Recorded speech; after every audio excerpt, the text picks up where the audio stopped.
Permanent hair removal at Anos. Flat 25% off. Call 970-389919. Welcome to iDream. ఈరోజు మనతో పాటు chairman of the ethics committee for clinical search doctor Vijayabhaskar గారు ఉన్నారు. మాట్లాడదాం. Hello sir, welcome to our show. Sir, corona తర్వాత మనం ఏ disease గురించి వినాలన్నా భయం వేస్తుంది. ఎందుకంటే వేరే దేశాల నుంచి కావచ్చు, వేరే రాష్ట్రాల నుంచి కావచ్చు, అక్కడ సఫర్ అవుతున్నారు అంటే మనకు కూడా ఆ ప్రమాదం వచ్చేది ఉందేమో అని చెప్పి భయపడుతున్న సిచ్యువేషన్స్లో ఉన్నాం మనం. ఇప్పుడు మనం రీసెంట్గా 15 days నుంచి ఎబోలా వైరస్ గురించి మనం వింటున్నాం. అసలు ఏంటి సార్, అంటే మనకి ఏమైనా ముందు రోజుల్లో మనం ఎలాంటి పరిస్థితులు, పరిణామాలు ఎదుర్కోబోతున్నాం, అలాగే ఎబోలా వైరస్ గురించి పూర్తి క్లియర్ ఎక్స్ప్లెనేషన్ చెప్తారా? ఇది యాక్చువల్లీ ఆర్థో ఎబోలో వైరస్ అనే ఒక జీనస్ ఫ్యామిలీ నుంచి పుట్టిన వైరస్ అండి. 100 సంవత్సరాల క్రితం కూడా ఈ వైరస్ మనకు ఒకసారి వేవ్ వచ్చిపోయింది, కానీ అప్పుడు అంత అవేర్నెస్ లేదు కాబట్టి దీని గురించి పెద్దగా పట్టించుకోలేదు. ఇప్పుడు ఇది జునోటిక్ అంటాం. జునోటిక్ అంటే యానిమల్స్ నుంచి హ్యూమన్స్కి, జంతువుల నుంచి మనుషులకు స్ప్రెడ్ అయ్యే ఇన్ఫెక్షన్గా భావించడం జరుగుతుంది. సో యూజువల్గా మనం రెగ్యులర్గా వినేది ఒకటే, బ్యాట్స్, ర్యాట్స్, ఈ కొన్ని జంతువులు ఏవైతే సాధు జంతువులు ఉంటాయో వీటి ద్వారా కొన్ని ఇన్ఫెక్షన్స్ కామన్గా స్ప్రెడ్ అవుతుంటాయి. ఈ యొక్క ఎబోలా వైరస్ బ్యాట్స్ నుంచి వస్తుంది. ఈ బ్యాట్స్ ఈ గబ్బిలాలలో మలమూత్రాలు కానీ లేకపోతే వాటి యొక్క లాలాజలం వల్ల కానీ అవి మనకు కాంటాక్ట్లోకి వస్తాయి. ఎక్కడైనా సపోజ్ సర్టన్ కంట్రీస్లలో కానీ ల్యాబ్స్లలో ఎక్కువగా ఈ గబ్బిలాలు ఉంటాయి, రీసెర్చ్ చేస్తుంటారు. అక్కడి నుంచి కోవిడ్ వైరస్ కూడా అలానే స్ప్రెడ్ అయింది వుహాన్ సిటీ నుంచి. అలాగే ఇది కూడా ఈ సౌత్ ఆఫ్రికా నుంచి, సుడాన్ అనే ప్లేస్లోంచి ఈ ఇన్ఫెక్షన్ అనేది గత వారం 10 రోజుల నుంచి, అంటే ఒక 1 month నుంచి విన్నా కూడా ఎక్కువగా 15 రోజుల నుంచి వింటూ వస్తున్నాం. ఇవాళ దాదాపుగా 700 మంది చనిపోవడానికి కారణమైంది కాబట్టి ఇది మళ్ళీ చర్చలోకి వచ్చింది. ఈ ఎబోలా వైరస్ ఎప్పుడో 70-80 సంవత్సరాలు చిన్నప్పుడు మనం పుట్టక ముందు వచ్చింది యాక్చువల్లీ. బట్ మళ్ళీ ఇప్పుడు దీన్ని విరులెన్స్ పెరిగింది. దీనివల్ల కాంటాక్ట్ హిస్టరీ అంటే మనము ఇన్ఫెక్ట్ అయిన పర్సన్స్ కానీ యానిమల్స్ కానీ ఎక్కడైతే వస్తువుల మీద కానీ, చైర్ల మీద కానీ, మంచాల మీద కానీ ఎప్పుడైనా ఆ ఇన్ఫెక్షన్ ఉంటే ఆ ఇన్ఫెక్షన్ని మనం హ్యూమన్స్ టచ్ చేస్తేనే ఇన్ఫెక్షన్ స్ప్రెడ్ అవుతుంది. గాలి ద్వారా కానీ ఇది సోకదు. ఇది take it for grant. Covid అన్నది గాలి ద్వారా సోకింది, కానీ ఇది అలా కాదు. ఇది కేవలం కాంటాక్ట్ హిస్టరీ. అంటే ఎవరైనా వ్యక్తి ఆ టేబుల్ కానీ, చైర్ మీద, ఆ మంచం మీద కానీ ఎక్కడైనా ఇన్ఫెక్టెడ్ ఏరియాని టచ్ చేసినప్పుడు ఈ ఇన్ఫెక్షన్ బాడీలోకి స్ప్రెడ్ అవుతుంది. టచ్ చేస్తే ఇది వచ్చేస్తుంది. అంటే this is a typical history అండి. దీనిలో ఎరోటిక్ అంటే గాలి ద్వారా ఇన్ఫెక్షన్ అనేది లేదు. ఫస్ట్ అండ్ ఫార్మోస్ట్ టచ్ అయిన తర్వాత నోరు కానీ, ముక్కు కానీ, కళ్ళు కానీ లాలాజలాలు ఉంటాయి. ఆ లాలాజలాల ద్వారా మనకు గొంతులో నుంచి ఊపిరితిత్తుల నుంచి వైటల్ ఆర్గన్స్ అన్నిటికి పోతుంది. సో ఎబోలాకి ఇతరత్ర వైరస్లకి తేడా ఏంటంటే దీనిలో సపోజ్ 100 మంది ఇన్ఫెక్ట్ అయితే దాదాపుగా 50 మంది చనిపోయిన ఇన్ఫర్మేషన్ మనకుంది. అదే కోవిడ్ అయితే 100 మంది ఇన్ఫెక్ట్ అయితే కేవలం 5% చనిపోయారు. కానీ అలా కాదు, ఇది 50% ఫేటల్, అంటే వైటల్ ఫ్యాటల్ డిసీజ్ అంటాం. అంటే మనిషిని బ్లీడింగ్ డిసీజ్, అంటే బాడీలో ఉండే కణాలు ఏవైతే ప్లేట్లెట్ కణాలను దెబ్బతీసి ఎక్కడ పడితే అక్కడ బ్లీడింగ్ అయ్యి మనిషి రక్తనాళాలు, బ్రెయిన్, హార్ట్, లంగ్, ఇవన్నీ ఆర్గన్స్, వైటల్ ఆర్గన్, కిడ్నీస్, ఇవన్నిట్లలో బ్లీడింగ్ అయ్యి సడన్గా చనిపోయే ఆస్కారం ఉంటుంది. సో అందుకనే దీనికి ఇంపార్టెన్స్ పెరిగింది. సో టెక్నికల్గా ఇది మన జునోటిక్ ఇన్ఫెక్షన్ బ్యాట్స్ ద్వారా మనకు స్ప్రెడ్ అవుతుంది.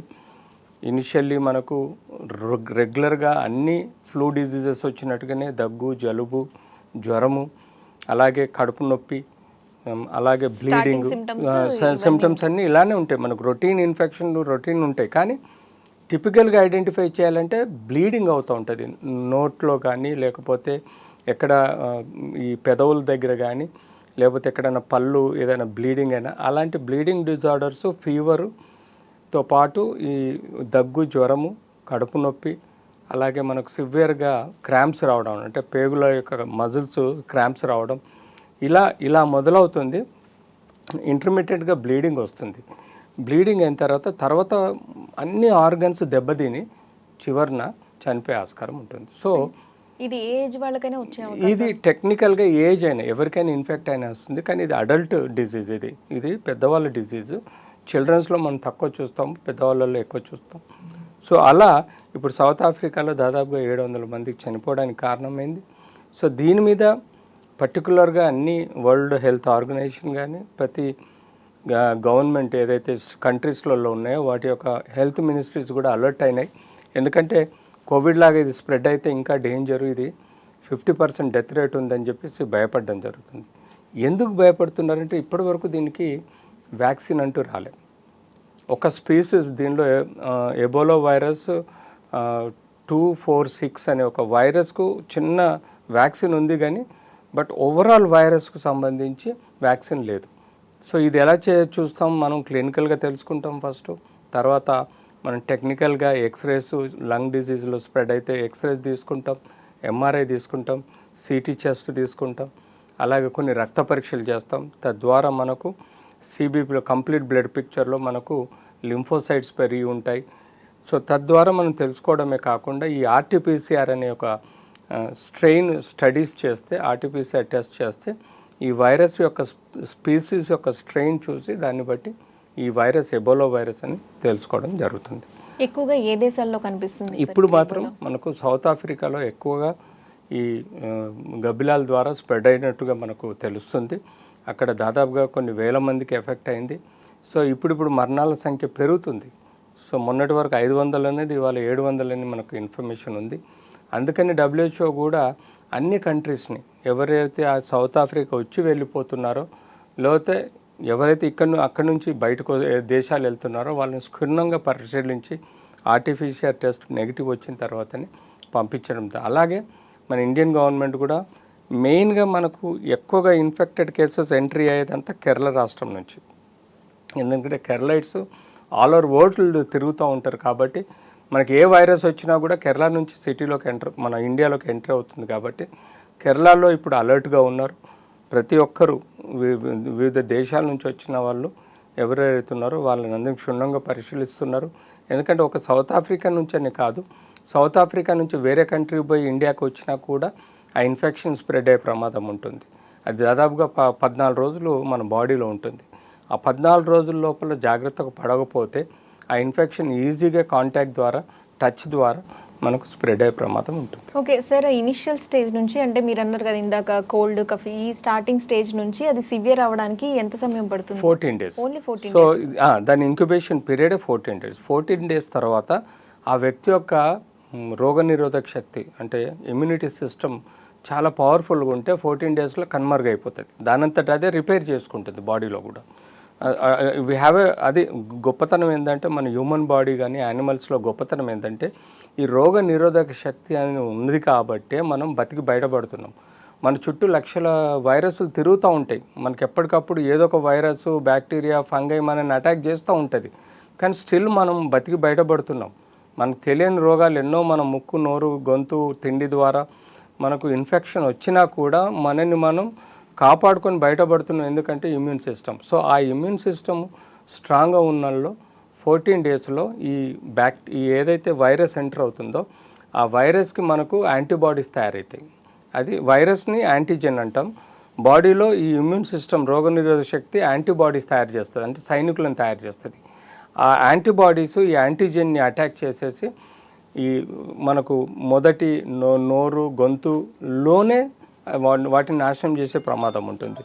ఎవరికైతే ఇమ్యూనిటీ పవర్ తక్కువ ఉంటుందో, ఎవరికైతే రోగనిరోధక శక్తి తక్కువ ఉంటుందో అట్లాంటి వాళ్ళల్లో ఊపిరితిత్తులు, ఆర్గన్స్, రక్తనాళాల్లో పోయి బ్లీడింగ్ డిజార్డర్ డెవలప్ అయ్యి మల్టీ ఆర్గన్ ఫెయిల్యూర్లో పోయి చనిపోయే ఆస్కారం ఉంటుంది. బట్ 90% మనకు most of the immune system తోటి మనకు అంటే మీరు చెప్పేదాన్ని బట్టి దీనికి వ్యాక్సిన్ ట్రీట్మెంట్ అయితే లేదు ప్రస్తుతం అయితే. ఇమ్యూనిటీ సిస్టమ్ బాగుంటుంది, సరిపోతుంది. ఎందుకంటే ఎనీ వైరస్, ప్రపంచంలో ఏ వైరస్ అన్నా కానీ మన బాడీలో ఒక వైరస్ ఎంటర్ అయినప్పుడు దాన్ని మనం యాంటీజెన్ అంటాం.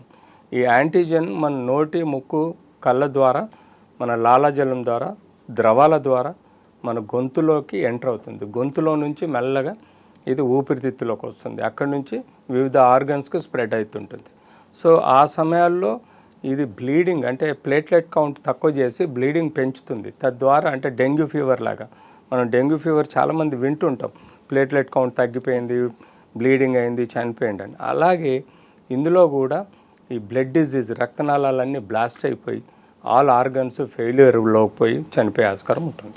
ఓకే సార్, అంటే ఇప్పుడు దాకా అంటే గుడ్ ఫుడ్ హ్యాబిట్స్ చేసుకొని వాళ్ళు ఇలాంటి వైరస్లు వింటుంటే శరీరంలో ఇమ్యూనిటీ అనేది ఎంత ఇంపార్టెంట్ ఆబ్వియస్గా దట్ ఈస్ ట్రూ. ఎందుకంటే మన ఇమ్యూనిటీ సిస్టమ్ రాగున్నప్పుడే మనం ఆరోగ్యంగా ఉంటాం, చాలా రోగాల నుంచి దూరంగా ఉంటాం.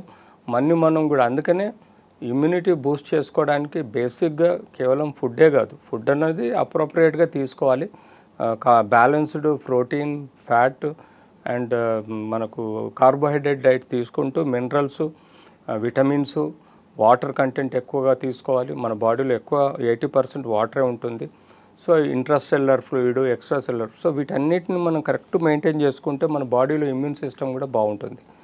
అదే కాకుండా మనం మానసికంగా కూడా మంచిగా ఉండడానికి స్పిరిచువల్ మీటింగ్స్ కానీ, మెడిటేషన్ కానీ, యోగా కానీ అండ్ ఫిజికల్ ఎక్సర్సైజ్ వీలైనంత వరకు ఒక ½ అవర్ నుంచి 1 అవర్ డైలీ ఫిజికల్ ఎక్సర్సైజ్ చేసుకోవాలి. సో ఇవన్నీ పాటిస్తూ ఉంటే మన బాడీలో ఇమ్యూన్ సిస్టమ్ గేరప్ అయి స్ట్రాంగ్గా ఉంటుంది. తద్వారా మీరు వాళ్ళకు ఆరోగ్యంగా కూడా ఉంటారు. ఏ వైరస్ అయినా కూడా అటాక్ చేసుకోగలుగుతారు. సొంత యాంటీబాడీస్ని డెవలప్ చేసి ఆ వైరస్ని నాశనం చేయడానికి ఆస్కారం ఉంటుంది. సార్, ఆ ఎబోలా వైరస్ గురించి, అలాగే ఎలా సోకుతుంది, అది ఎంత ప్రమాదకరం, అలాగే దాని నుంచి మనం రక్షించుకోవడానికి అసలు ఏ వైరస్ నుంచి అయినా కూడా మనం రక్షించుకోవడానికి మనం ఎలాంటి ఫుడ్ హ్యాబిట్స్ చేసుకోవాలి, ఇవన్నీ క్లియర్గా ఎక్స్ప్లెయిన్ చేశారు. Thank you sir. And for more videos, Please subscribe to iDream channel. Subscribe to iDream Media. Please subscribe to iDream. Please subscribe to iDream. Please subscribe iDream. And please subscribe to iDream. For more videos, subscribe to iDream. please like, share and subscribe to the channel. Congratulations, iDream.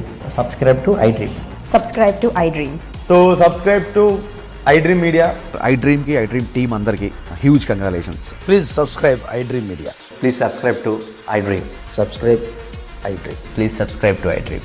iDream అంటే నా కళల ఛానల్ను subscribe చేసుకున్నారు, నోరు తిరుగుతలేదు, మీరైతే గంట గుర్తు కొట్టండి. For more such videos, please subscribe to iDream. Subscribe to iDream. Please subscribe to iDream. Please subscribe iDream Media. Please do subscribe to iDream. Please subscribe to iDream Media. For best entertainment and information, please subscribe iDream. And don't forget to subscribe to iDream.